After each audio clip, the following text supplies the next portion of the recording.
मैं डॉक्टर अजय पाल सिंह आप सभी का बहुत बहुत स्वागत करता हूँ। जीवनचर्या का सामान्यतः वह एक सुखद पल होता है जब हम कहीं घूमने जाते हैं। जब यह घूमना शैक्षणिक ज़रूरतों को ध्यान में रखकर किया जाता है तो इससे हमारा ज्ञानवर्धन भी होता है। यह ज्ञान तब और अधिक उपयोगी हो जाता है जब हम अपनी जन्मभूमि और कर्मभूमि के बारे में गहराई से जानना शुरू कर देते हैं। ऐसा ही एक पर्यटन आज हम करने वाले हैं। हमारी मातृभूमि भारत के 26वें प्रांत छत्तीसगढ़ का भ्रमण। चूंकि हम इतिहास के विद्यार्थी हैं इसलिए शुरुआत करते हैं ऐतिहासिक पर्यटन से। यूं तो छत्तीसगढ़ में कई ऐतिहासिक पर्यटन स्थल हैं, परंतु अपने पाठ्यक्रम के अनुसार फिलहाल 3 अलग अलग क्षेत्रों के महत्वपूर्ण पर्यटन स्थल रामगढ़, सिरपुर और लाफागढ़ के बारे में जानने का प्रयास करेंगे। अपनी यात्रा की शुरुआत करते हैं श्री राम की कथा से जुड़े पवित्र रामगढ़ से। छत्तीसगढ़ के उत्तरी संभाग सरगुजा के मुख्यालय अंबिकापुर से लगभग 45 किलोमीटर की दूरी पर विश्व प्रसिद्ध ऐतिहासिक स्थल रामगढ़ स्थित है। इस पर्यटन स्थल पर सीता बेंगरा, जोगीमारा गुफा, ब्राह्मी लिपि, हाथी बोल, पर्वत के ऊपरी हिस्से का तालाब, रामगढ़ का किला, सती पत्थर, मेघदूतम जैसे अत्यंत प्रसिद्ध ग्रंथ के रचयिता महाकवि कालिदास को देखने के साथ साथ हम प्राकृतिक सौंदर्य का भी दर्शन करते हैं। अंबिकापुर से छत्तीसगढ़ की राजधानी रायपुर की ओर जाने वाले मुख्य मार्ग से लगभग 45 किलोमीटर दूर उदयपुर बाजार से बाएं दिशा की ओर गई पक्की सड़क पर लगभग 5 किलोमीटर आगे चलने पर रामगढ़ पर्वत श्रेणी मिलनी शुरू हो जाती है। वन्य प्रांत में प्रकृति के सौंदर्य का आनंद लेते लेते हम सबसे पहले एक धरातलीय स्थल के पास रुकते हैं। यहाँ महाकवि कालिदास की तस्वीर एक दीवार पर चित्रित है। जब उस दीवार पर गौर करते हैं तो हमें पता चलता है कि यहीं महाकवि कालिदास ने महान ग्रंथ मेघदूतम की रचना की थी। इतिहास में यह गुप्त काल का समय था। मेघदूतम में महाकवि ने मेघ यानी बादलों को दूत यानी संदेशवाहक बनाया है, जो प्रेमी यक्ष की विरह वेदना व असीम प्रेम संदेश को प्रेमिका अप्सरा तक पहुंचाने का काम करने वाले हैं। यहाँ से दाईं तरफ गहरे स्थल की ओर जाने पर एक लंबी चौड़ी सुरंग देखने को मिलती है, जिसे हाथी पुल कहा जाता है। यह सुरंग इतना विशाल है कि इससे हाथी भी सहजता से इस पार से उस पार जा सकता है। शायद यही वजह है कि इस सुरंग को हाथी पुल कहा जाता है।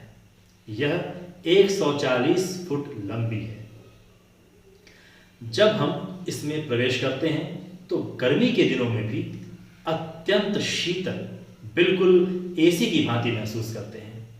आगे बढ़ने पर हमें गुफा के निकासी द्वार के पास एक जल कुंड मिलता है। इसे सीता कुंड कहा जाता है। जनश्रुतियों के अनुसार इस ऐतिहासिक स्थान में रामायण के श्री राम, लक्ष्मण व सीता जी ने वनवास के दौरान अपना कुछ समय व्यतीत किया था। बहरहाल हम जब ऊपर चढ़ते हैं और सीढ़ियों के सहारे ऊंचाई की ओर जाते हैं तो हमें गुफा दिखती है। यह यहाँ की सबसे प्रमुख गुफा है, जिसे सीता बेंगरा कहा जाता है। यह एक मानव निर्मित गुफा है। इसकी बनावट को देखकर प्रतीत होता है कि मानव इस गुफा को किसी न किसी काम के लिए अवश्य उपयोग में लाया करता होगा। हालांकि आस्था की बात करें तो यहाँ श्री राम जी व माता सीता रात्रि विश्राम करते थे। ऐतिहासिक दृष्टि से इसे विश्व की प्रथम नाट्यशाला माना जाता है। यहाँ यह भी उल्लेखनीय है कि इसके नाट्यशाला होने की बात को लेकर कभी कभी विवाद की स्थिति निर्मित होती है।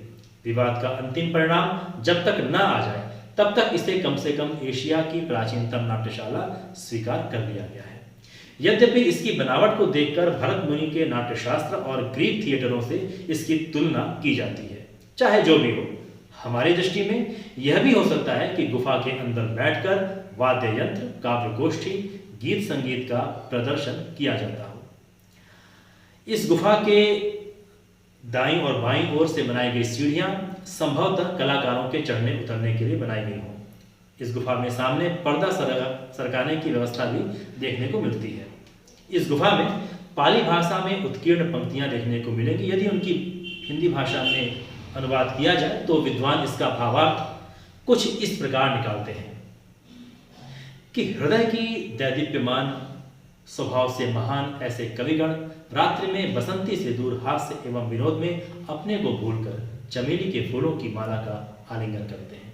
इस लिपि को इतिहासकार सम्राट अशोक के काल का माना जाता है वहीं पास में दाईं ओर एक और गुफा है जिसे जोगी माड़ा कहते हैं। बाहर से देखने पर यह एक सामान्य गुफा लगती है, किंतु भीतर जाने पर इसके छत पर आकर्षक कई भित्ति चित्र दिखाई देते हैं। भारत की चित्रकला नामक पुस्तक में इसे वरुण का मंदिर कहा गया है। इन चित्रों में छोटे छोटे आकार के वृक्ष, पुष्प, लताएं, चौपाए जानवरों, हाथी, मगरमच्छ, युद्ध शिकार आदि दृश्य झलकते हैं। एक चित्र में हनुमान और राम लक्ष्मण भी दिखते हैं। इस गुफा में ब्राह्मी लिपि का एक गुहालेख मिला है। विद्वानों के अनुसार इसका भावार्थ इस प्रकार निकाला जाता है कि स्तुतनुका नाम की देवदासी थी, जिसे रूपदर्शिका भी कहते थे। यह प्रसिद्ध नर्तकी थी। उसके प्रेमी का नाम देवदत्त था।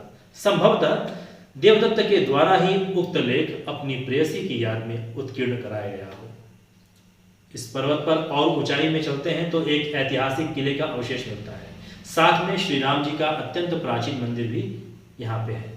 यहाँ घुटनों पर बैठे एक मानव आकृति द्वारा एक शिवलिंग की पूजा का दृश्य देखने को मिलता है। रास्ते में कुछ पत्थर मिलते हैं जिन पर एक हाथ और सूर्य चंद्र के चित्र उत्कीर्ण है। संभवतः यह सती पत्थर है। कुल मिलाकर के रामगढ़ दर्शन से निष्कर्ष निकलता है कि ऐतिहासिक दृष्टि से यह मौर्यकालीन है। यहाँ उस समय की प्रचलित लिपि ब्राह्मी लिपि गुफा में उत्कीर्ण है। गुप्तकालीन महाकवि कालिदास की कृति मेघदूतम से रामगढ़ का ऐतिहासिक महत्व और बढ़ जाता है। सती पत्थरों का मिलना सती प्रथा के प्रचलन का भान कराते हैं। भित्ति चित्र और किले का अवशेष निसंदेह इसे एक ऐतिहासिक धरोहर सिद्ध करते हैं। अब बात करते हैं सिरपुर की। सिरपुर का उल्लेख श्रीपुर के रूप में 5वीं-6वीं सदी में छत्तीसगढ़ में शासन करने वाले क्षेत्रीय राजवंश शरभपुरी राजाओं के अभिलेखों में मिलता है। यहाँ से शरभपुरी शासक प्रसन्न मात्र का एक खंडित स्वर्ण सिक्का भी मिला है। सिरपुर का महाभारत काल पांडुवंशीय अर्जुन के पुत्र बभ्रुवाहन की राजधानी के रूप में देखा जाता है। यह छत्तीसगढ़ की राजधानी रायपुर से लगभग 85 किलोमीटर दूर महानदी के तट पर स्थित है। यहाँ से महाशिवगुप्त बालार्जुन के समय के भग्नावशेष भी मिलते हैं। 11वीं शताब्दी के कलचुरी राजा रत्नदेव के 106 ताम्र सिक्के यहाँ से मिले हैं। सिरपुर में गंधेश्वर महादेव, चतुर्मुख शिवलिंग, महिषासुरमर्दिनी, वराह अवतार आदि कई ऐतिहासिक व पुरातात्विक महत्व की पाषाण प्रतिमाएं मिली हैं। यहाँ से ईंटों से निर्मित अत्यंत प्रसिद्ध लक्ष्मण मंदिर भी हमें मिलता है। ये महाशिवगुप्त बालार्जुन की माता महारानी वास्ता ने अपने पति की स्मृति में बनवाया था। यहाँ से बहुरंगी कांच की चूड़ियाँ भी बहुतायत में मिली हैं। इससे यह प्रतीत होता है कि इस क्षेत्र में बड़ी मात्रा में चूड़ियों का निर्माण किया जाता होगा। कुछ स्रोतों से यह पता चलता है कि भेनसांग सिरपुर आया था और उसने सिरपुर का वर्णन प्रसिद्ध बौद्ध केंद्र के रूप में किया है। इस प्रकार सिरपुर को छत्तीसगढ़ का एक अत्यंत उपयोगी ऐतिहासिक स्थल माना जा सकता है। आइए अब बात करें लाफागढ़ की। भारत के 26वें प्रांत छत्तीसगढ़ के उत्तरी संभाग सरगुजा के दक्षिण में स्थित कोरबा जिले में स्थित एक प्रमुख ऐतिहासिक स्थल लाफागढ़ है। इसे छत्तीसगढ़ का चित्तौड़ भी कहा जाता है।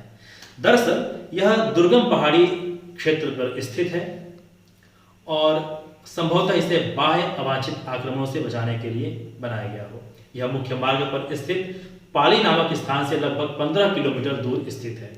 इसी पहाड़ी पर चैतुरगढ़ का किला हमें देखने को मिलेगा। किला और यहाँ की प्राकृतिक छटा को देखते हुए चैतुरगढ़ के इस किले को छत्तीसगढ़ का कश्मीर भी कहा जाता है। इतिहासकार बेगलर ने यहाँ स्थित किले को देखकर कहा था कि संपूर्ण भारत में मैंने इससे दुर्गम और सुरक्षित किला नहीं देखा है। इस किले में सिर्फ पैदल चलकर ही पहुंचा जा सकता है। यह कलचुरी नरेश बहारेंद्र साय के समय का है। बहारेंद्र साय यानी 14वीं शताब्दी। इस प्रकार लाफागढ़ का इतिहास 14वीं शताब्दी कलचुरी शासक बहारेंद्र साय से सीधा जुड़ा हुआ दिखता है। इसके अलावा हमें छत्तीसगढ़ का स्वर्ण काल माना जाने वाला महाशिवगुप्त बालार्जुन के समय का इतिहास मिलता है। शरभपुरी शासक प्रसन्न मात्र का समय मिलता है। कुल मिलाकर यह एक प्रसिद्ध ऐतिहासिक स्थल के रूप में जाना जाता है। धन्यवाद। आपको हम और भी ऐसे कई स्थल का नज़ारा कराएंगे। अपने इस क्लास में आप हमेशा बने रहिए। तब तक स्वस्थ रहिए, मस्त रहिए।